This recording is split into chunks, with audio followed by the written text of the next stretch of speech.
Shanti. Karpanyadoshopahatha svabhavaha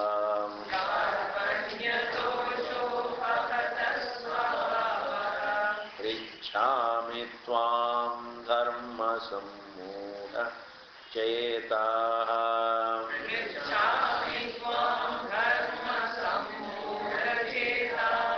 Yachreyasya nishchitam bruhi tanme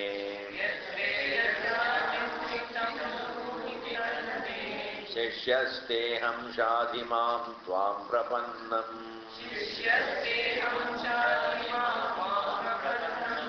Nahi prapashyami mamapanudyat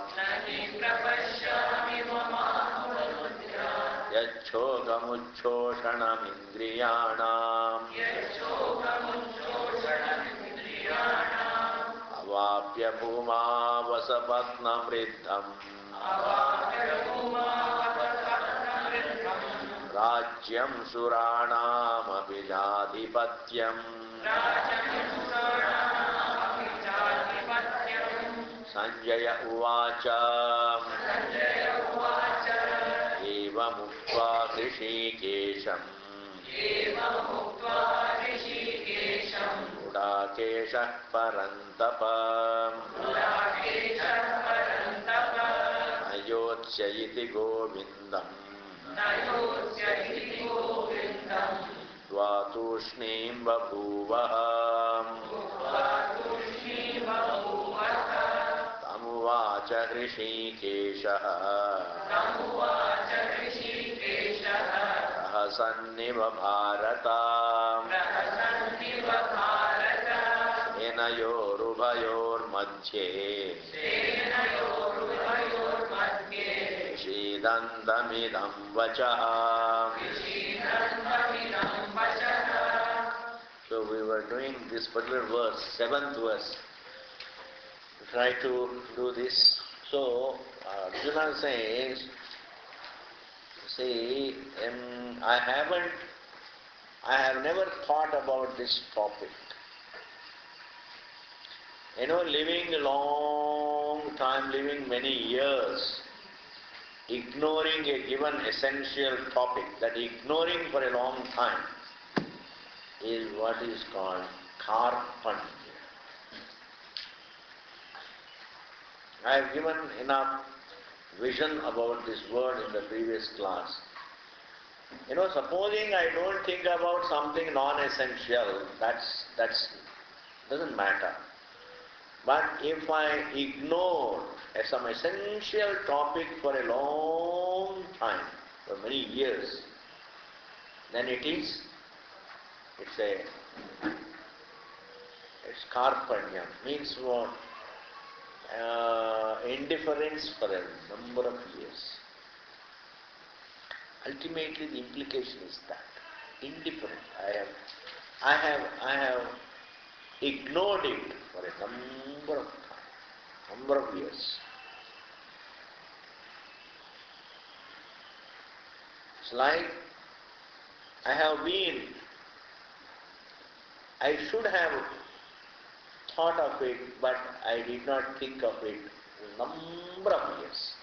That particular situation of ignoring something essential in life, that particular situation in which you ignore something essential in life for a long time, that long inadvertent, what we call indifference to something essential, that situation is called karpanyam.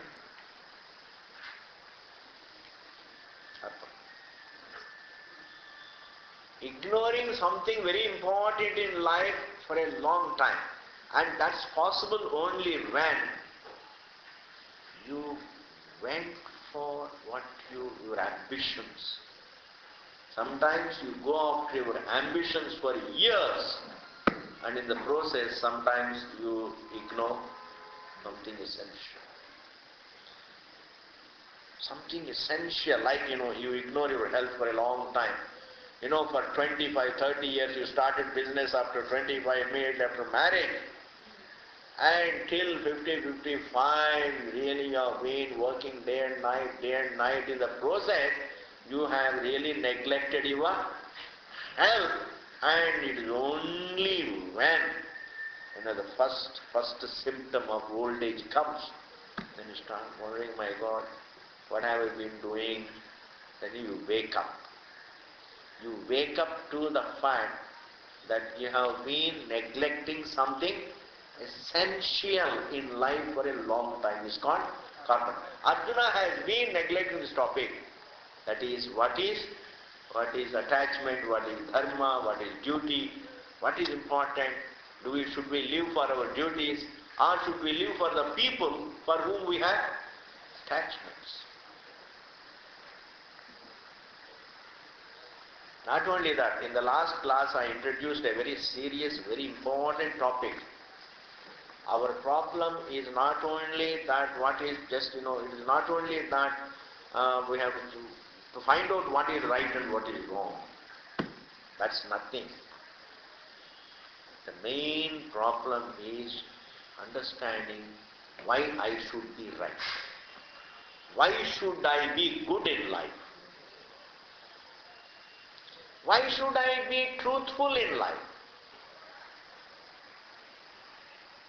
If I can make my both ends meet without being good, it's okay.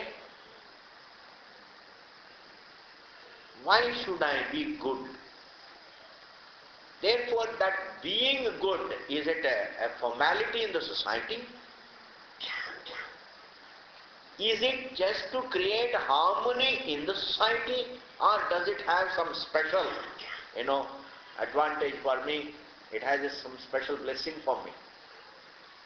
Is it a formality fulfilled? Is it just an etiquette fulfilled?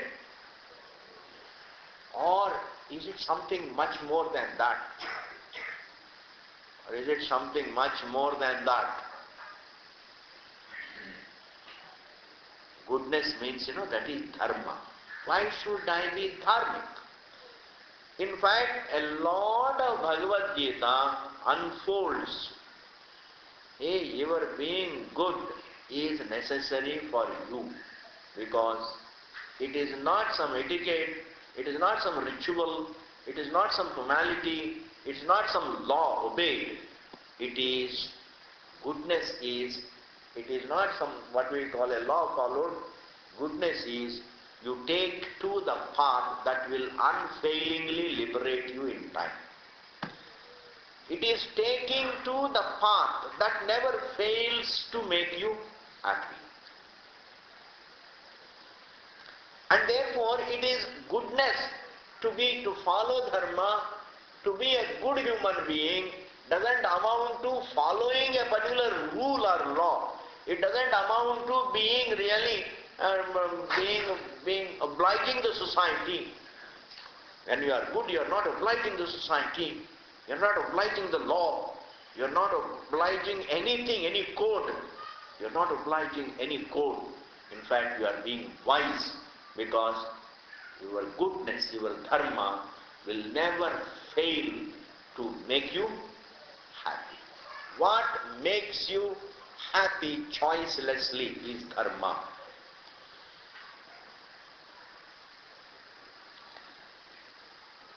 What makes you choicelessly happy? Not really, what we call doubtably happy, debatably happy. Not that which makes you happy debatably, but that which makes you happy without doubt, beyond doubt.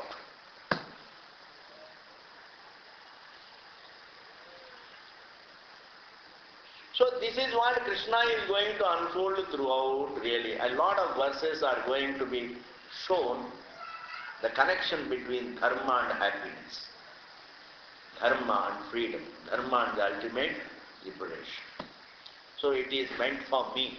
Therefore, when I am seeking happiness, supposing I am seeking happiness, I am not obliging anybody. It's like when you are eating food. Whom are you obliging? When you are taking ice cream, whom are you obliging? Yes, Swamiji, I am obliging the vendor. Because if I did not take ice cream, then he would not have made money. Therefore, to help him make money, I am buying an ice cream. I don't think you think so much before you take ice cream. With so much of reasoning, nobody does. So much of reasoning, nobody does before you take ice cream. You simply scream for ice cream and just start taking it. That's it. You love to eat ice cream. When you eat ice cream, you don't oblige anybody. When you take food, you don't oblige anybody. When you are breathing, you don't oblige anybody. In fact, when you are looking for happiness, you don't oblige anybody. Similarly, when you are following dharma, which makes you happy without fail, you don't oblige anybody. You are being wise, that's all. When you are a good person, you are not merely good, you are also being wise. You are being wise in being good. Register this sentence. You are being wise in being good. You are not being gullible in being good. Goodness is not synonymous with gullibility. You are being wise in being good. A man who is wise alone is good because he understands goodness is the path to happiness. Dharma is the path to peace.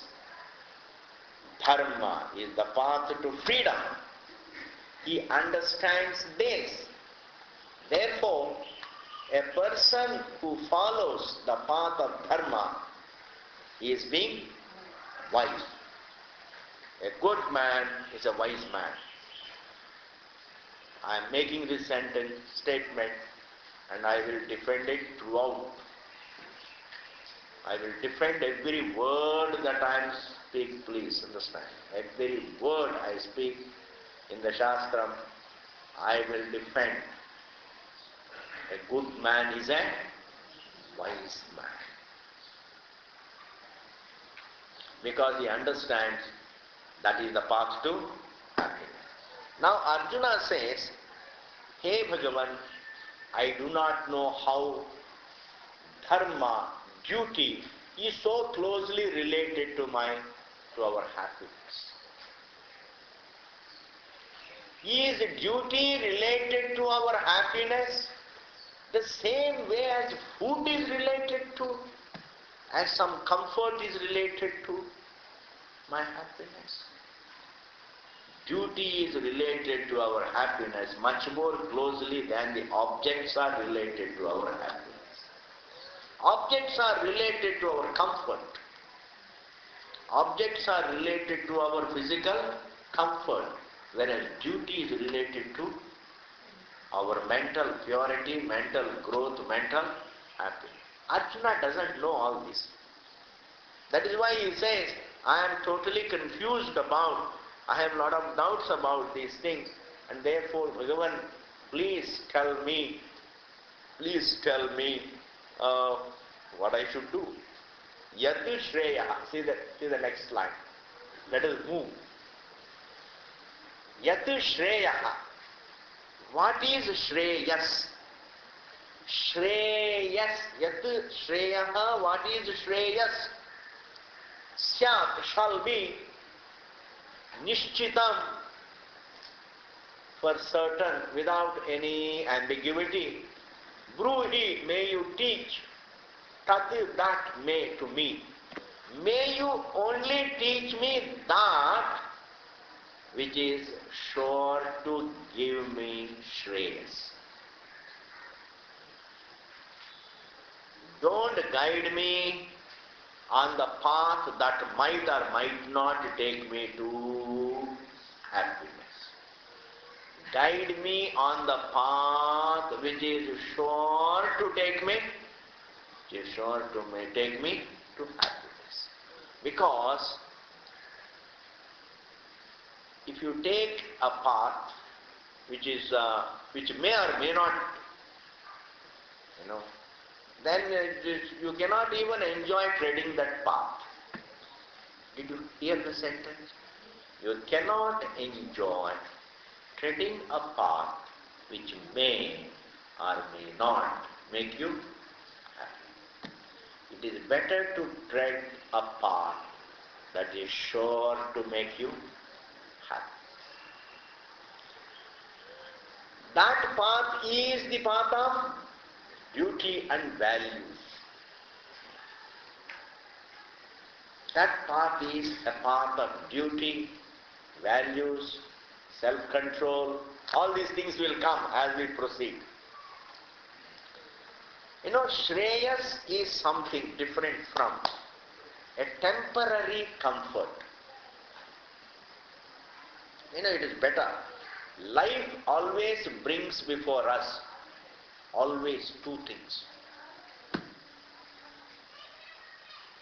Like in Delhi, the Asli and the Nakli always come before you. The Nakli also masquerades as Asli. You require a sixth sense to discern between the Asli and the Nakli. Is it not true? You go to buy anything, there are two things. There is an Asli and there is a Nakli.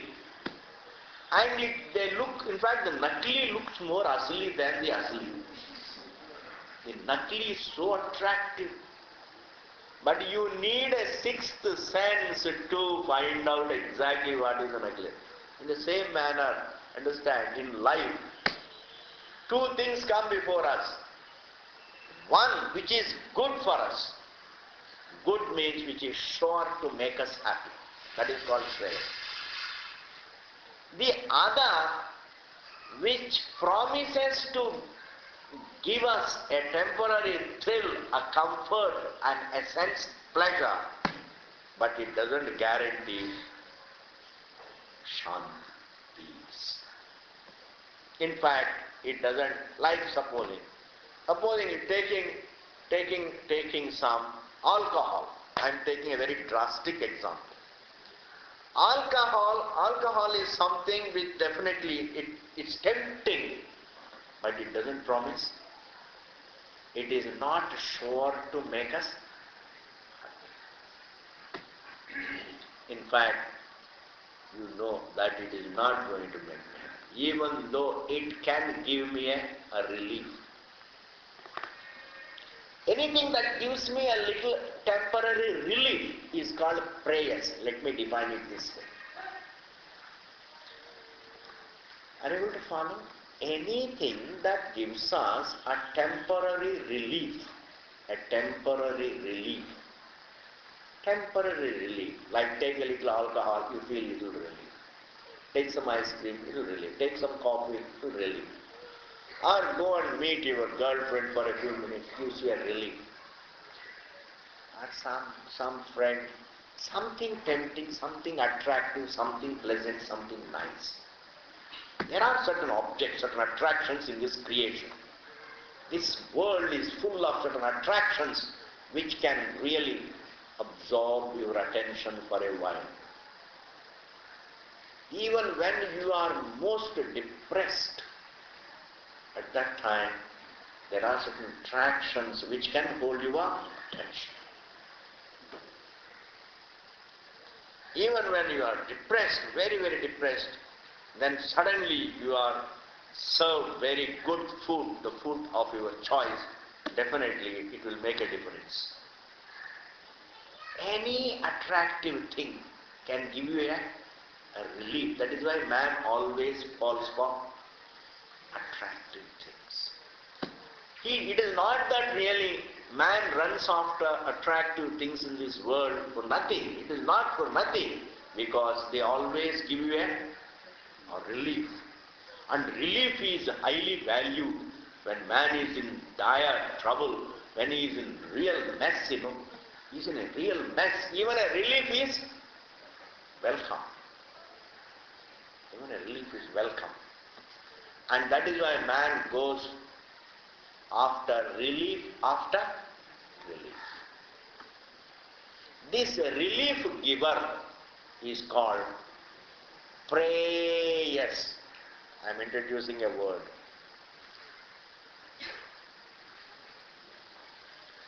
Anything that gives you a quick relief is called prayers. And man always looks for immediate and quick reliefs.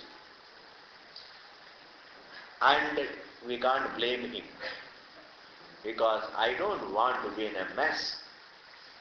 I'll think of the solution later on. Let me have. And anything that gives me a relief, it has a temporary effect. And then after 2 minutes, 3 minutes, 5 minutes, 10 minutes, again the effect of that object goes away. Then I look for another relief. This is what we are doing in life. Human beings are all the time looking for a relief after relief. Prayers after prayers. This is called the path of prayers. The path of prayers means going after relief after relief. And these reliefs I have to buy. It is all money oriented. Reliefs I have to buy. You can't get prayers without money. That is why man values money.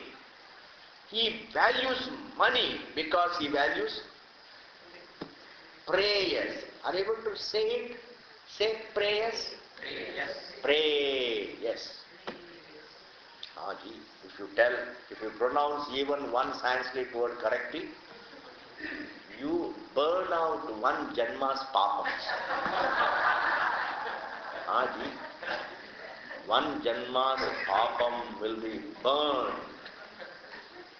Swamiji, is it true? Absolutely true. Therefore, prayers means any object that gives me a relief. And prayers I can't get free. I have to buy, for which I need money. Money becomes important in life. When money becomes important in life, then I have to get money somehow or other, because without money, no relief. Without relief, I am in a mess. I am in a mess. Without relief, I am in a mess. Therefore, I have to get relief. And reliefs are all the time in the form of attractive things in the world. Attractive pleasures, sense pleasures. Good food, good drink, good car, good building, good furniture, good friends, good women, good everything. This is called flying in the executive class. Yes, needs money. Why? There is more leg space in the executive class. Gives you a relief. It gives you a relief. Therefore, these reliefs I have to buy, for which I need money. And money becomes all important. I tend to break the values. I tend to break dharma to get money. See where we begin. I am in a mess. I need reliefs. And reliefs are in the form of attractive material objects. I can't get them free. I have to buy them, for which I need money. And for money doesn't come just like that. I have to manipulate for money. That means I don't mind compromising with values, dharma. Thus, when I take to the path of prayers, then I tend to break values. Here Arjuna says, Yat Shreyaha, please teach me the path which is not a path of prayas, but it is a path of Shreyas. I want you to see the contrast between prayas and Shreyas. Today itself, I want you to see the contrast right in this class, which will help you throughout your life. In fact, it is the confusion between the prayas and Shreyas, that confusion, unresolved confusion that stays for life, that messes up the individual.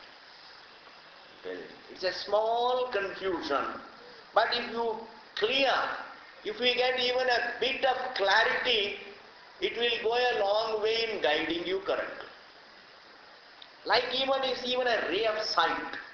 Even a ray, see, one eye is blind. The other eye also is 90% blind. But there is a 10% of sight good enough to conduct yourself in life. Even a ray of sight can help you live your life independently much better than total blindness. A ray of light is better than total darkness. That is why Krishna says later on, after a few verses, Swalpamapyasya dharmasya trayate mahato bhayat. Beautifully he says, a little understanding of what the Shastra is saying, even a little clarity will liberate you from a lot of fear in life, a lot of uncertainties in life, a lot of wrongs in life. Even a little clarity. Now today what I am going to tell you is Shreyas. Shreyas means this. That is, you find yourself in a mess, but then you understand why am I in a mess? You start questioning the mess. Why I should be so disturbed? In the path of praise, what one does, I am disturbed. I don't ask question, why am I disturbed? I say, I am disturbed, I must have a relief. There ends the matter. I am disturbed, I must have a relief. And that relief is in the form of an object, an attractive object. And I must go and buy it and really get some relief and survive. Whereas Shreyas, the path of Shreyas begins on this note. If I am disturbed, I ask a question, why am I disturbed? Why am I disturbed? If I can put the same question to my friend, I should be able to put that question to me, myself. When my friend is disturbed, I ask him or her, why are you so disturbed? Why are you disturbed? Why are you disturbed? Why are you so angry? Why do you feel so jealous? You question the reasons for the mess in the mind of your friend. If I can really ask questions about that, then when I am disturbed, I should ask myself. The moment you ask questions, you should ask question very genuinely. You should ask a genuine question. Why am I disturbed? Where have I gone wrong? What is it that I lack? What is the problem with me? The moment you ask these questions, you come to know the reasons and you try to control the reason. Supposing lack of self-control is the reason why you are disturbed. Suppose somebody said something and you are disturbed. Or the expected did not happen, you get disturbed. You expected more money, but you get less money, you are disturbed. Or maybe the other person does not meet your expectation, I get disturbed. There is something, then I have to say, well, Well, that is I can't, the people can't always come up to my expectations. The expectation can be something, and what I get could be something else. There need not be absolute matching between the expectation and the reality. A point is just a part of life, I have to tell myself. Okay. Thus, I have to teach myself against getting disturbed. This teaching oneself is a part of the path of Shreyas. I am beginning the definition of the path of Shreyas. Are you able to follow? Why am I disturbed? Why am I angry? Is a part of path of Shreyas. Why am I angry all the time? Why do I feel jealous? That is Shreyas. Why am I not doing my duty? If I am a daughter-in-law, and these old couple, these people, my in-laws, they have given me a boy. They have given me a boy, husband. So I should really be nice to them. What do I lose? If I am not nice, then it is because of ego. Why am I being unfair to them? Why am I not fair to them? Questioning your thinking is Shreyas. Questioning your attitudes is Shreyas. Questioning your behavior is Shreyas. Questioning others is not Shreyas. Questioning such a simple thing. Even though it is a very noble thing. It is a simple thing, but it is very noble. It's a very noble. This, the more I look into my attitudes, my behavior, and my emotions, my sentiments, etc., then there is scope for self-correction. This path of self-correction is called Shreyas. This path of self-questioning, this path of self-control, this path of self-correction, this path of self-correction is the path of self-growth. The path of self-correction is the path of self-growth. Growth is not in the form of having a lot of information in my dimag. Growth is not growing in information. Growth is always in the form of self-correction. This path of self-correction is what is called Shreyas. Following values is a path of Shreyas. Why it is called Shreyas? That is the question now. Up. Now you will see.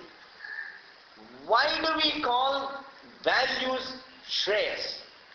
Why do we call self-questioning Shreyas? Why do we call self-introspection Shreyas? Why do we call self-correction Shreyas? It is called Shreyas because it choicelessly makes you happy. Underline choiceless. What makes you happy? Choicelessly. Choicelessly. What makes you, even if you don't want to be happy, it makes you happy. Choiceless. Like this, if I strike the table, the result is choiceless. Before I do this, I have a choice to do or not to do. Before I strike, I have a choice to strike. I have a choice not to strike. But once I have struck, the result is choiceless. Understand? We have a choice over action. We have no choice over the result.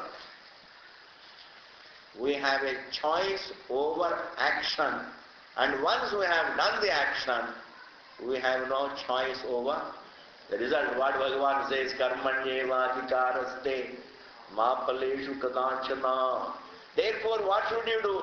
Be careful before you do the action. If I have a choice over the action, and once I have done the action, if I have no choice over the result, then I should be more careful before I do the action. It makes me responsible in exercising my choice. Bhagavad Gita, by talking about the choiceless nature of the results, when Bhagavad Gita says, hey, you have a choice over action, but once you have done the action, over the result you have no choice, and therefore be careful before you exercise your choice to do an action. Think twice before you choose. Think twice before you choose, because once you have chosen to act, afterwards you have no time to think. Once you have made the choice, then you are not thinking. Once you have made the choice, then you are not thinking. You think only before you make the choice. Therefore think, take your own time. In the same manner, if I make one correction inside, if I make one correction, the result of that self-correction is happiness, is choiceless. I will give you a simpler example. You choose to control anger, okay? You choose to control anger. Listen to this expression again. You choose to control anger. The anger is coming. The anger is welling up. Andar tufan ud raha hai. And then you say, stop. Nothing doing.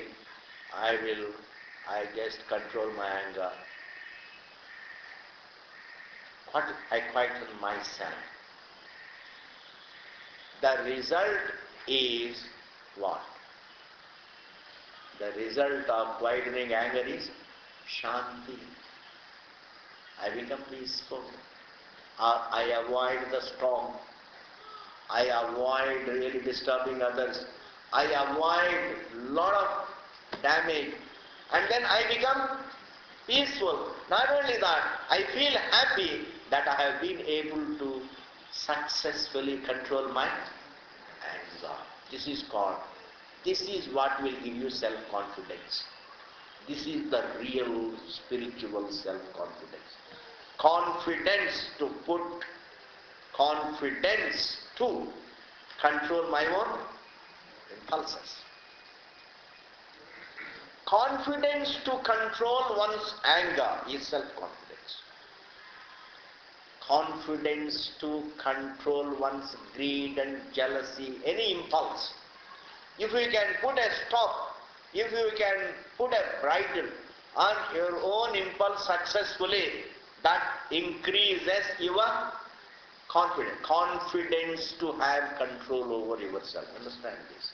This is one confidence. It is this confidence that is the real confidence. Rather than working and making money, that also creates confidence. That's a different matter. That confidence is a material confidence. That confidence is a part of prayers. I rivaled with that person and I won in the rivalry and I got the money, and this creates confidence. What? Confidence in what? Confidence in rivaling and achieving. Confidence in rivaling and achieving Confidence in rivaling and achieving is one kind of confidence. The other kind of confidence is confidence to control one's own impulses. This confidence, this control, once I have control over the impulse, the result is Shanti, over which we have no choice. So what is the definition of Shreyas? The definition of Shreyas is that which makes us happy without choice. I am giving you the summary.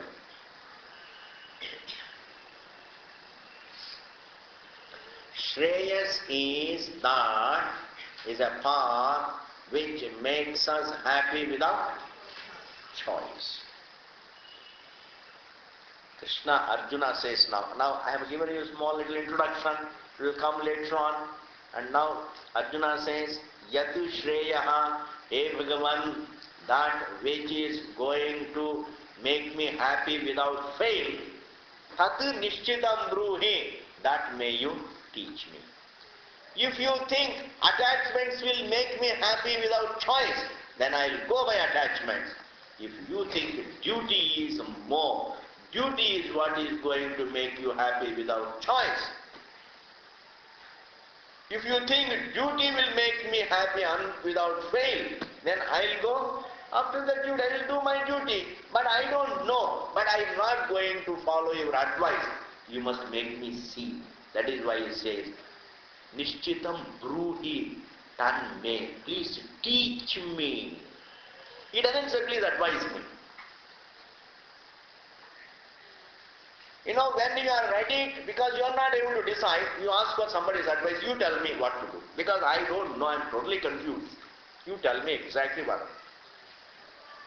That is also dangerous. You better ultimately, having seen the pros and cons, it should become your knowledge and the decision should be yours. Don't act on somebody else's advice. You see for yourself. You think and decide. Supposing I do duty today on somebody's advice, then later on I will blame him. Whenever we do something on somebody's advice, ultimately we blame. It's like a boy saying, no, I am not able to decide which girl I have to marry. Therefore you tell your friend also, you decide for me. The boy tells his boyfriend, you decide for me. It doesn't work. And later on if it works, he says, he gave me the right advice. If it doesn't work, he gave me the wrong advice. That means you don't want to take upon yourself. This is all wrong. That is why Arjuna says, I don't want to just follow your advice. You please make me see which is the right path and which is not the right path. Yachreyasya nishchitam ruhitan me sishyasteham, and I am your student. Sishyaha means Siksha Yogyaha. A very beautiful word, Sishya. You know, even the Sikh is called Sishya. In Sanskrit, Sha can be pronounced as Ka. If you go to Himalaya, they say Sahasrasir Sha Purukha, they will say. Actually it is Sahasrasir Sha Purusha Sahasraksha Sahasrapad. This mantra, they say how?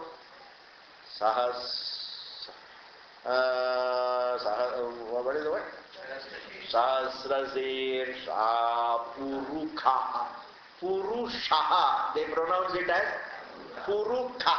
In Hindi, in Sanskrit we have Sha, Murdhanya Sha. It can be pronounced as Ka. Sishya became Sikha. Sishya became Sikha. Because they are the ones who deserve to be taught. A Sishya is one. A student of truth is called Sishya. A student of truth A person who is interested in the truth, he becomes a Shishya.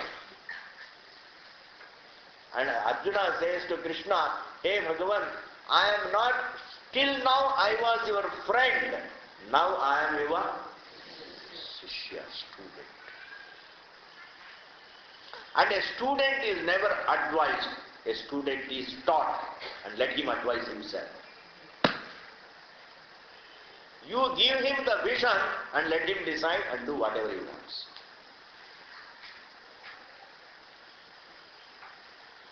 You have to give him the vision, then it is up to him to do what? That is why at the end of the Gita also he says, I have given you the vision, now yatejhasi tatha kuru. Now it is up to you to do what? I have told you, I have unfolded to you what are attachments, what is Bhishma, what is Drona, what is life, what is death, what are we and what should we be doing. The entire truth has been unfolded, and now that I have unfolded the entire truth to you, hey Arjuna, now it is up to you to fight or not to fight. Aapka marzi hai. But no question of acting on somebody's advice. You have to take up the responsibility for what you do. You have to take up the responsibility for what you do. In fact, that is the only way of becoming responsible. You become a responsible individual only when you take responsibility for what you do. If I only want the pleasure but not the responsibility, then I am being irresponsible. I have to take responsibility for what I do. Supposing I have decided to marry a boy, supposing, or I have decided to marry a girl, then I must really go through the good and bad that come from that marriage. That is being responsible.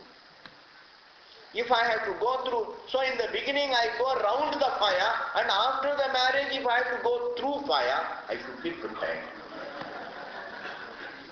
Whereas this person is ready to go around the fire, that too in winter. Because it's very comforting to go around the fire, but he is not ready to go through fire. This is the main problem with many people. Especially the present generation, they shirk responsibility. I'm sorry to say that. The younger generation, they don't want to face the music. They don't want to face any discomfort. And I don't want any discomfort from the marriage. The marriage means should all be heavenly. There should be no problem. When a small little problem comes, break off. What is it? Irresponsibility. Actually, what is breaking off, what is causing the problems in marriages is the sense of irresponsibility. Why? Because I don't take the responsibility for what I have done. I don't take the responsibility. And therefore, Arjuna says here, teach me what the whole truth, then I'll decide. Teach me the whole truth. What are we? What the universe is? What is life? What is death? Are we there? Before the form, after the form, what are we? Give me the entire vision of the truth. Then I'll see what to do. Krishna also says, now I have given you the entire vision, now it is up to you. He doesn't say, now that I have told you, now that I have taught you for a long time, therefore now you are obliged to me to do what I say to you to do. Does he say that? Are you able to follow? Krishna doesn't bind him to an obligation. That is, a teacher never binds the student to some kind of obligation. Hey, here is the truth. It is up to you now to do what. And therefore Bhagavan says, Yachreyasya nishidam ruhitanme sishyasteham, I am your student. Shadhi mam, please teach me. Swam prapannam, and I have come to you. Swam means you, Prapanna means I have taken refuge in you. I have turned to your help. You please teach me. This is the most beautiful thing in India. Everyone understands our problem can be solved only through teaching. Just another few minutes, don't be in a hurry to go. Now I have to go into some technicalities before we go to the next verse. I know you always like to hear some light stuff, but that's not, I'm not some light Swami. You may be light student, light things liking students, but I'm not that. Actually, what is the Shastram? Your Shastram is a very profound scripture. Now, what is our scripture? Because here they say, Shadhi Mam Tvam Prapannam. Teach me. What is this teaching? When we say this scripture is a teaching, what is this teaching? This scripture is called Pramanam. You pick up this term, Pramanam. Pramanam does not mean proof. Pramanam means a means of right knowledge. Prama Karanam Pramanam. Prama means knowledge. Prama Karanam means that which brings about knowledge is called Pramanam. Like even I use my eyes to know the form. I can't know the form, I can't see the form, I can't see the colors, I can't see the shapes without eyes. Therefore, eyes become the right means by which I can see the forms. So, Chakshu, the sense, the Chakshu becomes a Pramanam in knowing forms. I hope you are able to follow. Eyes are the right means by which we can know the forms and colors. So what does the Chakshu become? Pramanam. Pramanam means a source of knowledge, a means of knowledge. Let us do it as a means of knowledge. Chakshu is a means of knowledge. Acha, have you heard up to this? And now I am posing a question. Is there an alternative means to know the colors? Is there an alternative means by which you can see, know colors? Is there an alternative means? If there were no eyes, then you can't know it. It gives us a fantastic clarity. A Pramanam has no alternative. A Pramanam is that which has no alternative. I can't know colors without eyes. Therefore, eyes become what? Pramanam. Does it have an alternative? No. I tell you, in this creation, if you have one alternative, then there will be 1,000 alternatives. If eyes have another one alternative, there would be 1,000 alternatives. But it doesn't have any alternative. Either you have many alternatives or you have no alternative. This is also a very profound truth in this life. How many alternatives do you have for happiness? Suppose you want to be happy. Suppose you don't get happiness. What is the nearest alternative? Closest alternative. Swamiji, let me think. The closest alternative to happiness. अगले class में बताएंगे. अगले class में I will think in the meantime. I will go back home and do my homework and think which is the closest alternative to happiness. Which is the closest alternative to happiness? Which is the closest alternative? there is no alternative to happiness. There is no alternative to happiness. If there were even one alternative to happiness, then there would have been thousands. Bhagavan Krishna is going to say later on, Bahushaka Hyanantascha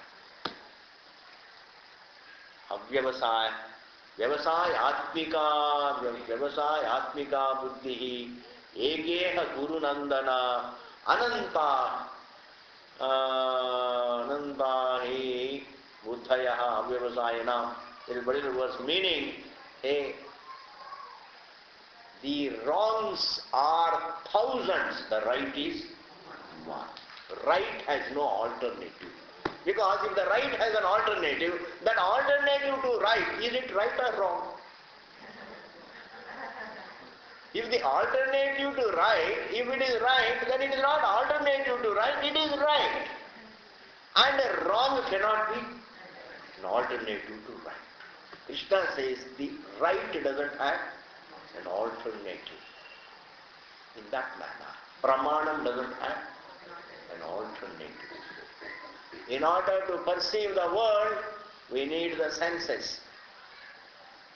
Okay? It's all Pramanam. In that manner, Shastram is a Pramanam for us to understand ourselves. This is called Shabda Pramanam. Pramanam in the form of words. You have to decide to go through some tours and unfold.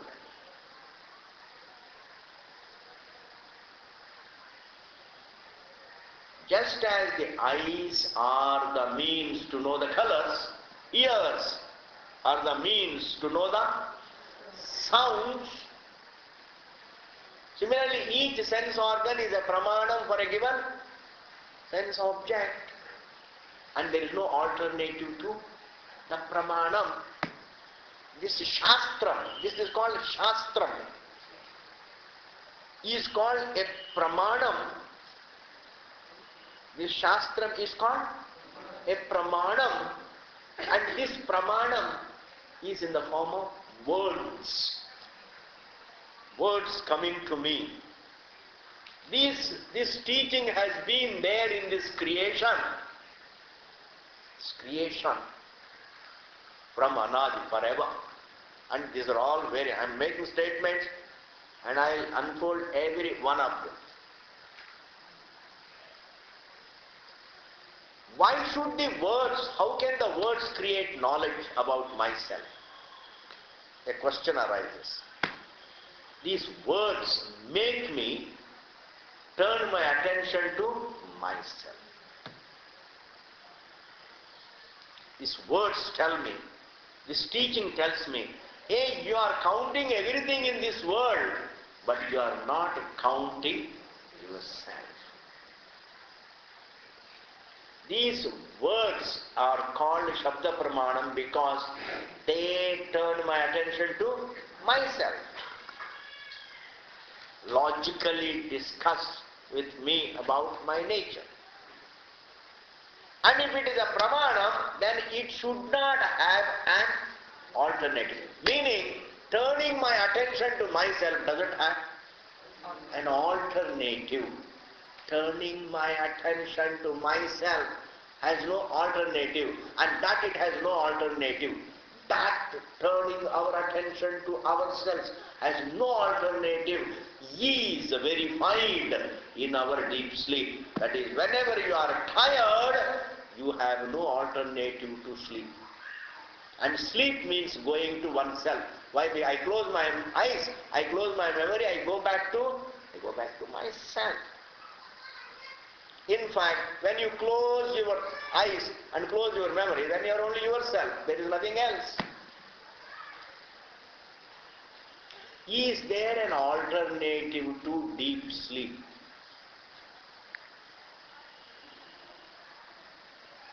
Is there an alternative to deep sleep? Whenever you are tired, what do you want? What is alternative to sleep?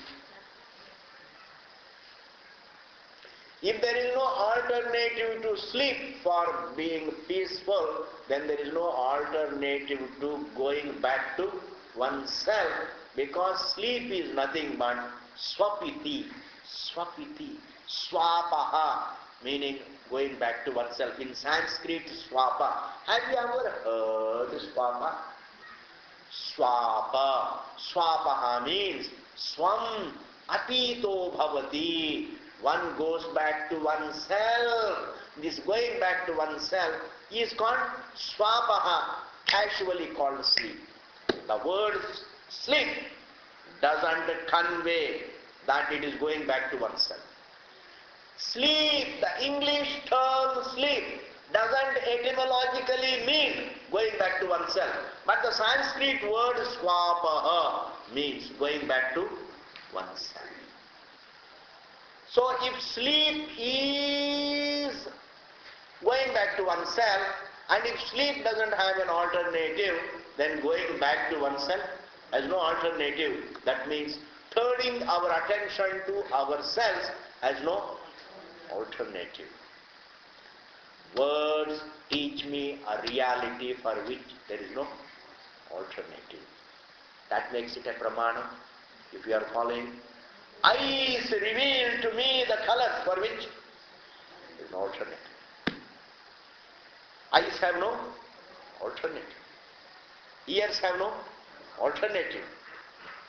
In the same manner, the words turn my attention to myself, and for which there is no alternative. Therefore, going back to ourselves has no alternative, nor the words which make us go back to ourselves also has no alternative. In that way, the Shastra becomes Pramanam.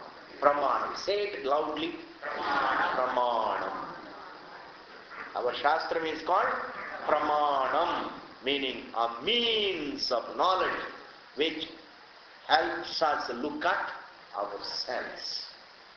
And therefore, it is not a book of belief. It is not a book of theology. It is not a book of speculation. It is a book that makes you take into account your being. It helps you take into account yourself as a source of your happiness. And that makes it a pramana. We will continue it in the next class.